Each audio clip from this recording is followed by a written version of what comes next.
Welcome back to The Fold. I'm Catherine Kalinowski, and I'll be hosting today's episode as we talk to Chris Farias, or as they are better known as Chris Paul Rainbows, an award-winning creative strategist, artist, storyteller, and author of the new book, Guinea Pigs Don't Wear Pants.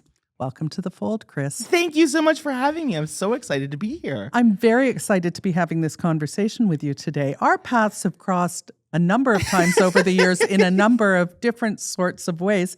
And you've actually been a friend of Good Shepherd's for many years. Many years, yeah. And you did some work for us several years ago, and it was about developing a recruitment campaign because we were particularly, around the time of COVID, there was lots of churn in the employment. And the campaign that you came back with and that we eventually used was really about focusing on the unique faces of the different people who worked here and what their connection was to Good Shepherd. And I think it was a very powerful campaign, very effective. Thank you very much. But also really speaks to, I think, how I understand you see the world, which is to look at people in all their glory as individuals and to take people at face value and treat them with honesty and decency. And that campaign really spoke to that. So thank you for that. I think so many organizations are afraid to put their people out front because, and it's I understand it's turnover. It's we don't want one person to be the face of the brand. We can't put all our eggs in one basket.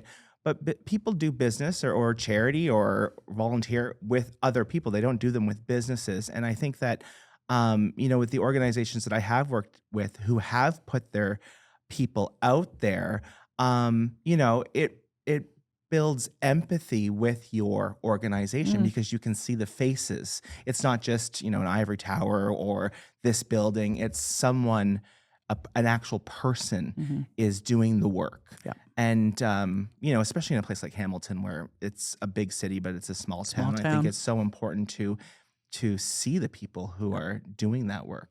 Yeah. And this is important work. And I think the people who do it should be recognized and also do it not for the glamour, but because they're really aligned with the mission. For sure. Anyway, it was quite a brilliant thing.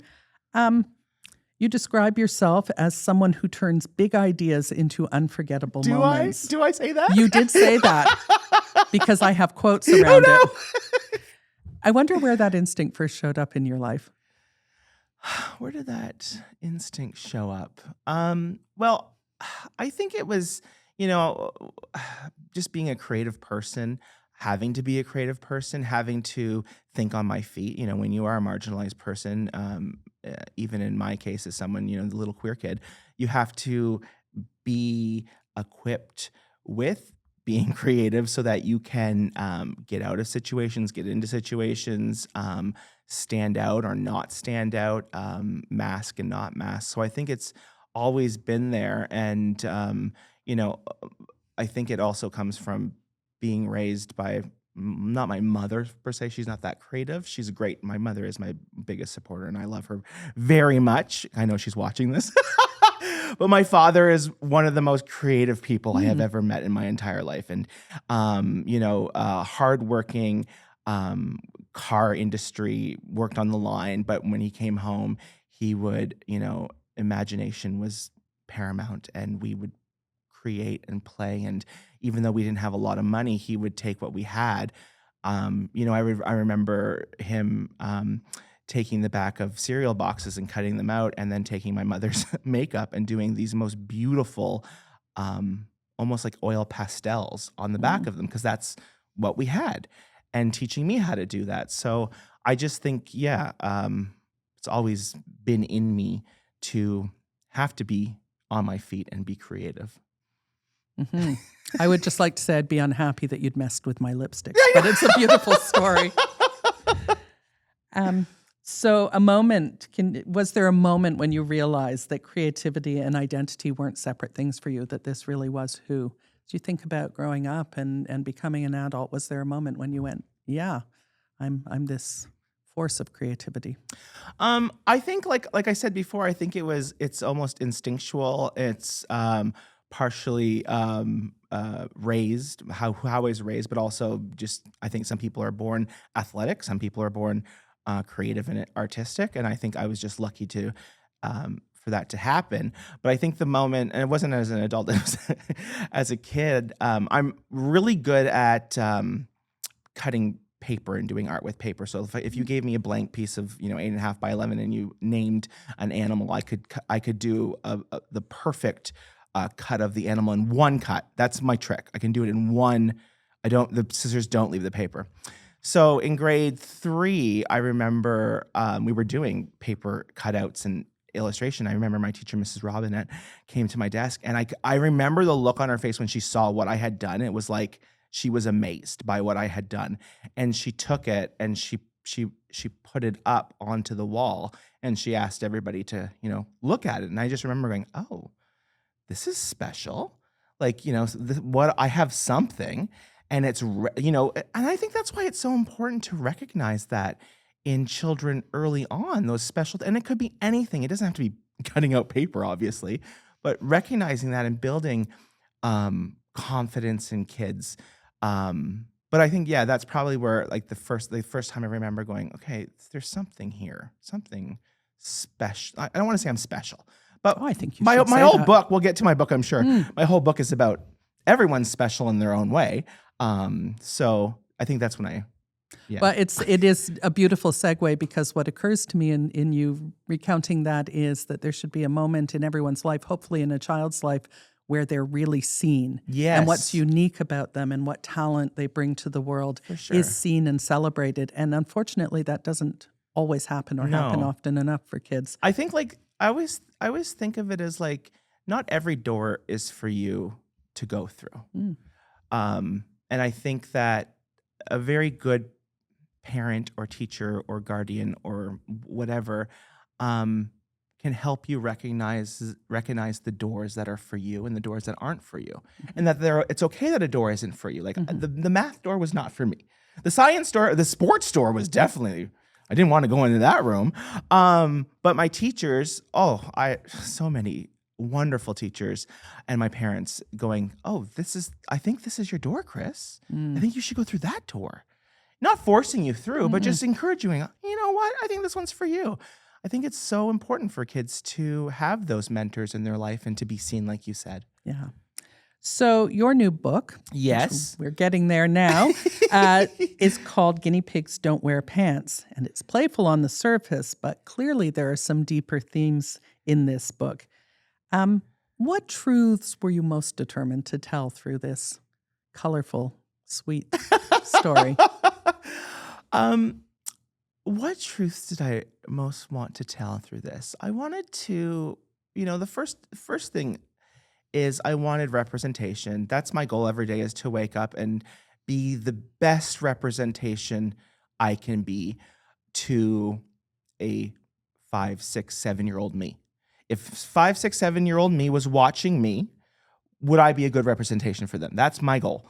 And that's what I wanted this book to be, because I didn't have representation, back in the way back. What do they call them now? The late 1900s? Is that what they say? The kids say the late 1900s. Is that right? Yeah, apparently we're vintage. Yeah. Oh, you're from the late 1900s. And I'm like, what? But back in the late 1900s, I watched television. There was nothing on television. There was no one who looked like me, who talked like me, who anything.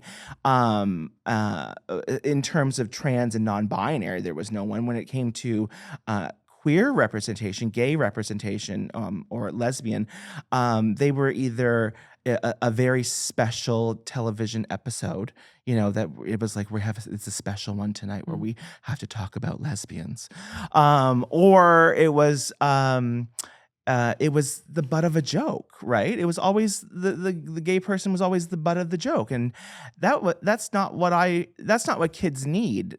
Not that there's anything wrong with humor and all of that, but like they need someone to be able, to see, everyone needs to be able to see themselves.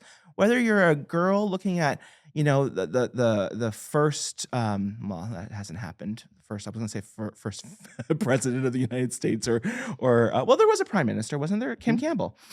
So seeing that, seeing, a black child seeing the first president, the black president. We need to see those to understand that we can get there too. And I through this book, I wanted to have that representation to be like, yeah, this is who we are, and that's okay, and that's special and cool. But it really came from I got onto TikTok. I don't know, by accident. Well, everybody did something by accident during the pandemic. People were making bread and doing all this stuff. And I was like, oh, my friend's like, you got to get on this TikTok. You're perfect for this TikTok. And I was like, okay. So I went on there and I really enjoyed it a lot. And people were asking questions. And some people, we were going back to what we were talking about, coming to people without shame. Not everybody asks things in good faith. And I can kind of tell the tone, but I always try to imagine that the tone's not bad. Even if I is 99% sure that this is probably coming from a very bad place, I'm going to be like, okay, this is a question. I'm going to answer it. And I was answering a lot of questions. And the question between sex and gender came up. And my mind works in rhymes, songs, pictures, and analogies. I love analogies. So I was looking at I have lots of animals, as you know, and I was looking at my guinea pigs, and I was like, guinea pigs don't experience gender. Like, my guinea pigs don't get up in the morning and go, oh, I got to put on some lipstick, and then I got to go to work, and then I'm going to not get paid as much as the male guinea pigs. Like, they don't experience this gendered world. We do. So I went on and to explain it, I said, guinea pigs don't wear pants. Chickens don't use lipstick. And I did this, and people loved it. They understood it. And that's what I love about analogies too. I love taking big things and breaking them down to a way that anyone can digest, because I think like we all come at it am I talking too much on this podcast? Well, no, you're not, but you're saying something that I think is really interesting, and it's that, because one of the things, it's sometimes people are hateful. Mm-hmm. That's the truth. That's an understatement. And we don't want that to happen, but I think sometimes people are afraid of saying the wrong thing or not understanding a concept or being afraid to ask a question. Sure. Your comment about question is really important, I think, because if you act in good faith and respond in good faith, you can actually change and transform people's understanding 100%. with very simple responses. And that is incredibly powerful. And that's what changes the tone in our communities. I totally agree. And I don't want to put down anyone because we shouldn't be tone policing people. People come to things with their own the harm that has been done to them. And if I ask a question and somebody in a marginalized community is going to answer it really mad, I'm going to take that. I'm not going to, but not everybody likes that. Right. Mm-hmm. And so I always say that I'm a gateway gay. So like I'm very approachable. I'm not going to necessarily judge, or I come at it like I assume that it's a good faith question. So yeah, when I did this, people are like, I understand the difference between sex and gender because of this. And like, this would be a great kids book. Like, I had so many comments saying this would be a great kids book. And I was like, oh, okay. Well, I guess I've always wanted to do this. So I guess this is it. Well, it's interesting because when I heard that you had written this book, and it's being released June 2nd. 2nd, yes. But I pre-ordered it. I have a copy for you signed. I forgot it. I'm very excited about that. But I ordered a number of it because I can see in a number of places we would like to be able to give access to children to this book. Because what really struck me is that identity and how identity is policed is a very heavy thing for children. Mm-hmm. And we don't give them a lot of instruction. And you've been talking about issues with the 2S LGBTQIA+ community. But in the work of Good Shepherd, we see children and young people with so many intersecting identities and social positions that are heavy burdens for them, or at least people try and make them heavy. So if you come from a poor family, if you're experiencing homelessness, if you're a racialized youth, if you're Indigenous, if you are a member of the 2S LGBTQ community, you're carrying that very often. And we don't teach early enough, I think, in life, our children to say who you are is good. Yeah. And we don't find the adults to affirm frequently enough that who you are is good and valuable and rich and important. And I think that the beauty of the book you've written is that it says, regardless of what identity you're talking about, it says who you are is just just absolutely okay. It's fine. It's absolutely fine. Shame is such a powerful emotion, not powerful good. It can cause just so much problems, long-term problems with confidence, and the rate of suicide is up amongst young people. Like it's an epidemic. Um, and if we can remove that shame, and it's like you don't even have to know who you are, just know that when you figure it out, it's gonna be fine. And kids, they don't always remember what you said to them, but they always remember how you made them feel. Like I remember in kindergarten, Mrs. Miller. I'm dropping all my I loved all my teachers, Mrs. Miller. Um, and I would go to class every day, and I would put on an apron, and I would sit in the little rocking chair, and I had two of those. I remember those. Do you remember in kindergarten they had those really big? They were big pencils. Yeah, like My phone. I'm sorry. My mother. See, it's my mother. I'll call you back, Mom. Those big pencils, and I would sit there and I would pretend to knit and rock back and forth. And Mrs. Miller came up to me and she said, "Oh, what are you doing, Chris?" And I said, "Why do you like to do this, Chris?" And I said, "Oh, I like pretending to be my grandma because that's what my grandma did." And she's like, "Oh, that's so sweet." And she walked away, and I remember that moment going, because even as a kid, no one has to tell you. No one has to tell you what you're doing is right or wrong. You can feel it. Yeah. You can feel it from every adult. And, I'm lucky my mom was the kind of person, like when I asked for My Little Pony in the Big V, she was like, "Yep, let's get you." Like it was never like that for me from the people around me, but there was other people, and it can come in little eye rolls or just little ways. Why do you like pink? Like the way you say that. And it can come in big ways where you're sitting in church and the guy at the front is telling you you're bad in front of 100 people. Like that, that's so shameful. And I just think like going back to the beginning, it's just about letting kids know that they're okay, that they're right the way that they are, and that they are, because everybody at the core of it, every single human being, all we want is to be seen and heard. And they know, I see you and I hear you. That's it. It's so powerful. It occurs to me as you're talking, I've been doing this kind of work at Good Shepherd for nearly 3 decades, more than 3 decades actually. And what strikes me is that I saw young people and often now see adults who as children and as youth experience stigma and shame and no representation of who they are, and were messaged a lack of belief because they came from a poor family or because they didn't have a stable home or because of, who their parents were and so on, carried so much stigma and shame. And that absolutely contributes to the disproportionate representation of youth and adults who have struggled as children. So we know, for example, that 2S LGBTQ youth have higher rates of suicidality and are disproportionately represented amongst the youth population in this community. So it's not really, what I'm hearing you talk about is we're not asking for anyone's opinion, but the notion of affirming someone's humanity and telling them they're okay, who they are is absolutely okay, builds resiliency and builds future success. And affirming. So there's a study by the Trevor Project. They have the numbers of the suicide rate amongst queer children, and it's one accepting adult, one affirming adult will bring that rate down in a kid by 60%. And affirming is the easiest thing you can do. Like I go to celebrating. Like it's the way I'm celebrate. I'm not just going to be like, "Oh yes, You're holding like, the parade. Who are you? Yeah, we're going to have a parade about this. Like this is going to be fantastic. We see you, we love you. Let's celebrate." Affirming is at the bottom. Like it's like, "Yes, I believe you." That's all you have to do. And you're going to save lives.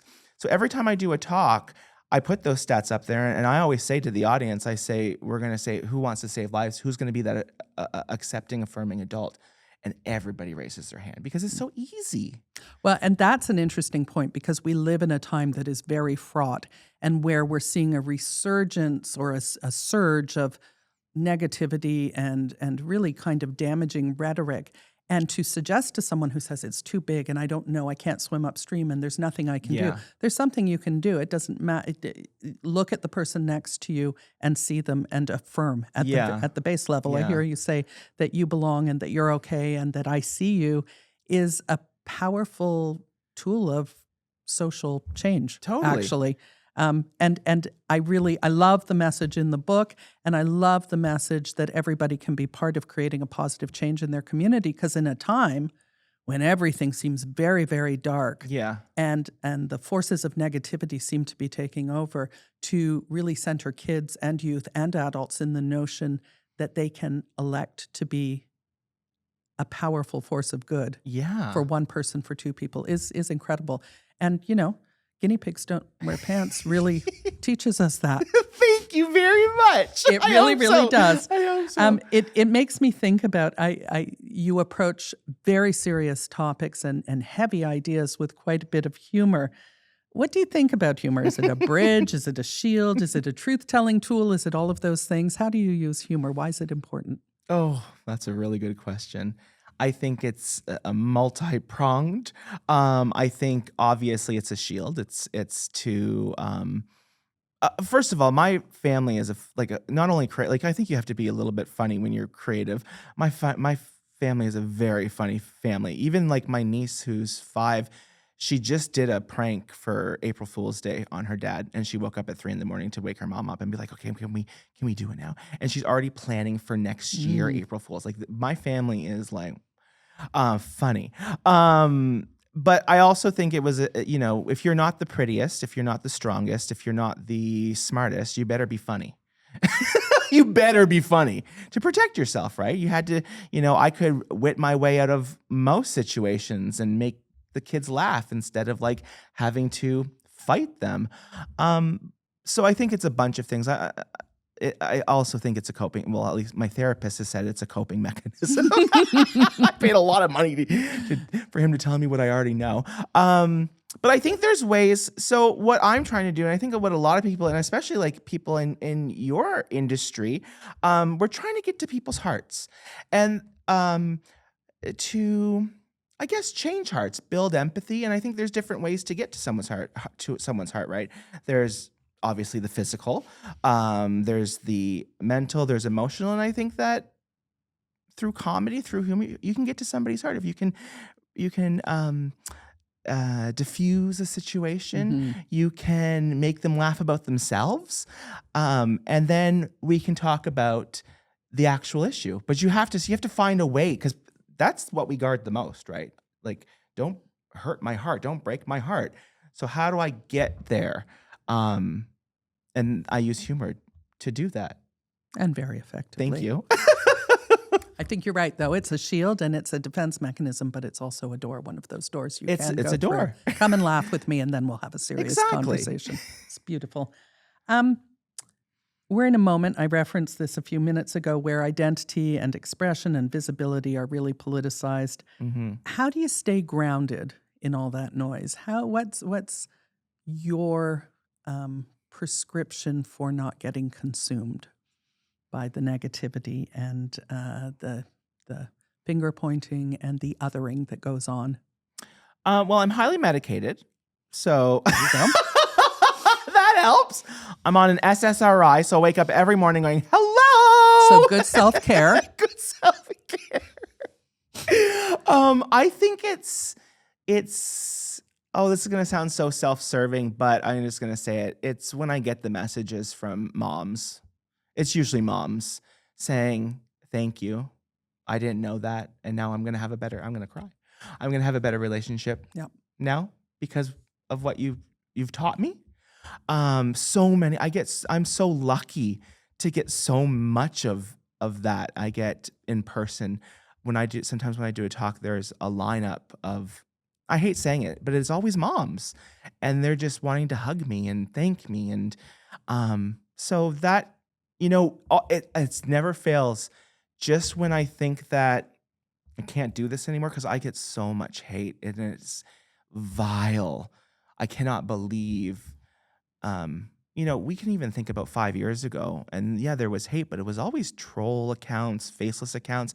And now I see people with their face and their name, and they're saying some of these things. And I'm like, wow, you just put it all out there. And I get some of the most vile things. And just when I'm at the bottom and I'm just ready to be like, why am I even doing this? I get a message from someone. Or you know what? I get a call from my mom. My mom is like, she she's a huge part of why I'm doing this too. I was so lucky to have her, and I want to help other people. You said something just really struck me about how people would hide behind, would be anonymous in putting really negative stuff out into the Hmm. world, targeting to individuals or to groups of people or just generally out to the universe.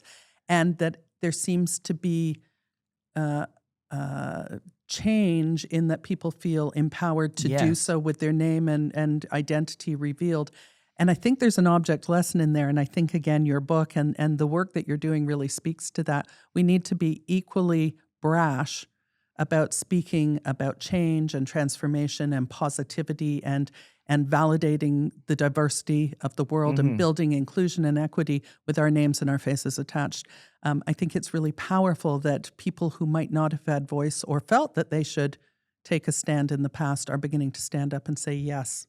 Yeah. You talk about your mom, and I know that your mom is a great advocate for you and for other people. And it's important that people from every age group and every walk of life and from every area of the world are prepared to stand up and combat the hate by saying, but Yeah. this is what I think, and this Yeah. is what's good. And So, it's really important for people not in those marginalized groups to speak up, not speak over marginalized people, no, to no. speak up, because you are more likely to listen to someone in your peer group and your own community than someone outside. And I, I just hope that, and I think people are afraid to say the wrong thing, but like, just try, just get into the conversation. I had one friend, I was talking to her about, I don't know if you know about the trans issue, where parents were saying that teachers are allowing kids to use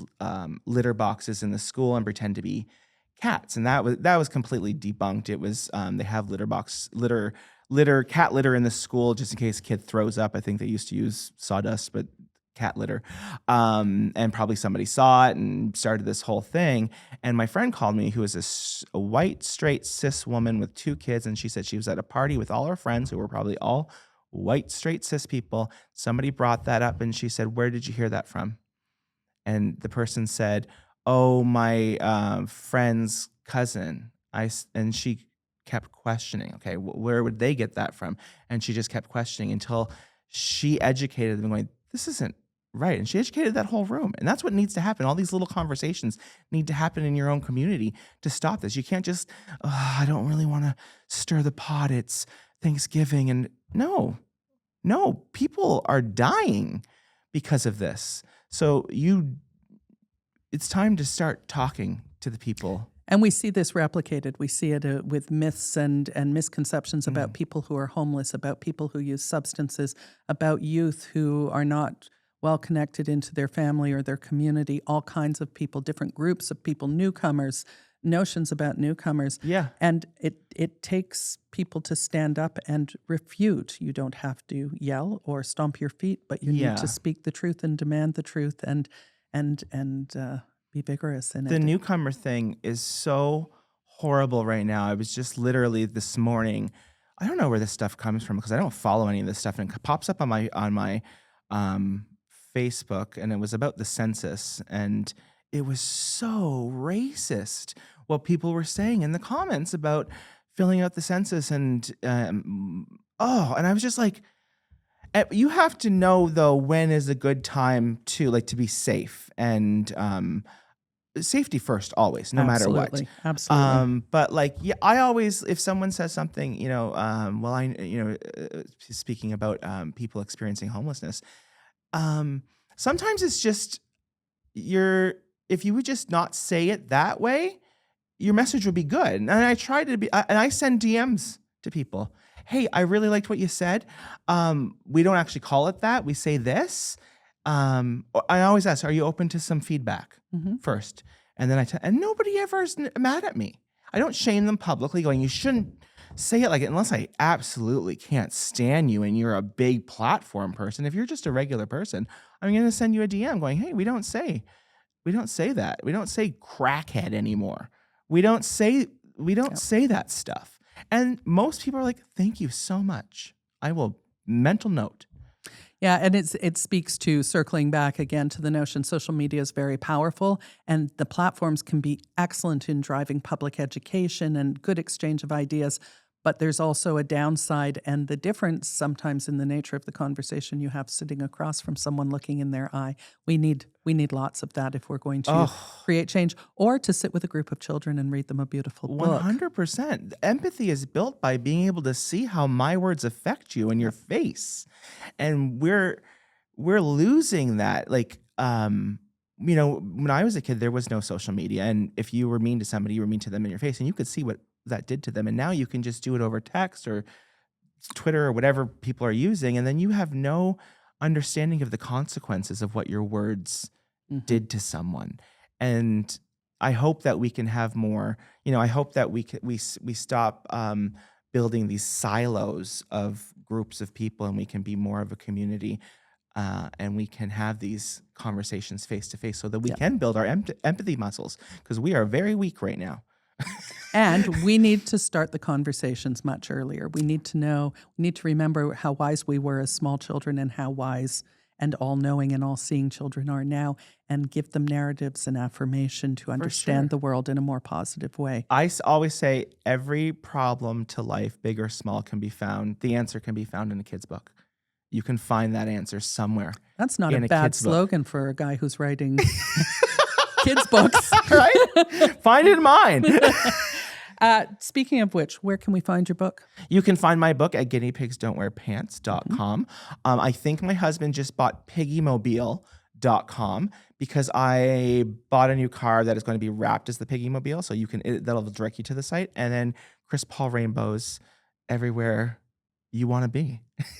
You're going on tour, I understand. I am going on tour. Your book. I'm already tired. I have 35 stops booked across Ontario. Wow. 35.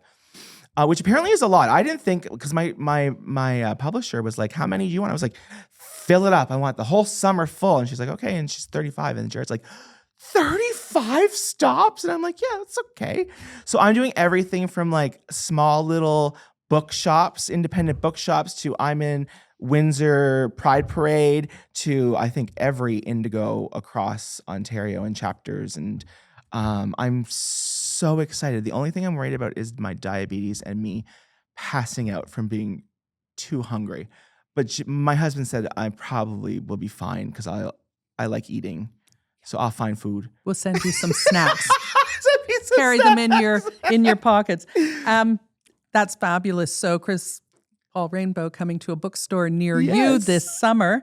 And if folks are interested in learning more, where can they find you on social media? They can find me if you go to TikTok, Instagram, Facebook, Threads, not that other one with that guy who's rich. I forget what it's called. It used to be The Bird. I don't do that anymore. But yeah, just at Chris Paul Rainbows and any of those. That's fabulous. It's been wonderful to talk to you today. I love you, my friend. Thank you for having me. It was great having you here, and good luck with your tour this summer. Thank you.